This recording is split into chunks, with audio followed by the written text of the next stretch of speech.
À minuit, dans quelques heures. Intéressons-nous à présent aux activités des membres du gouvernement. D'abord à Port-Gentil, au regard de la lenteur dans la reprise des travaux sur la route Port-Gentil-Omboué, le ministre des Travaux publics est allé s'enquérir de la situation auprès de la société adjudicataire CRBC. Regardons.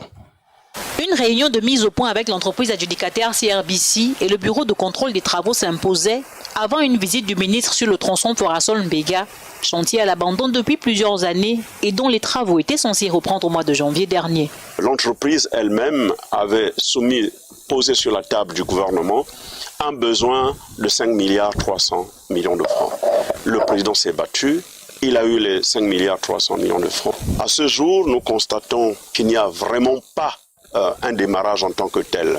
C'est ce qui justifie ma venue sur le terrain afin d'échanger avec l'entreprise adjudicataire du marché, comprendre ce qui en vérité l'empêche de mettre un pied d'accélérateur pour qu'il y ait un démarrage effectif. Outre la difficulté d'approvisionnement en matériaux liés à la pluviosité, le non-respect des engagements pris par l'État d'autre part est à l'origine du retard accusé par la CRBC.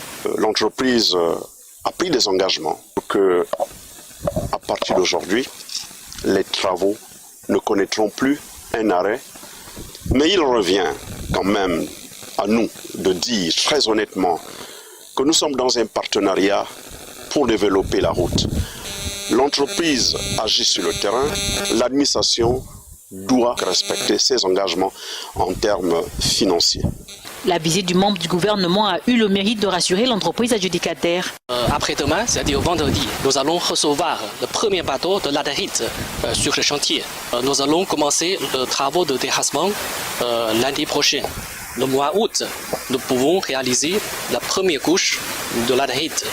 Et puis, dans le même temps, nous allons réaliser la couche de base. Long de 22 km, l'axe Forassol-Mbega sera livré aux populations marigovéennes au mois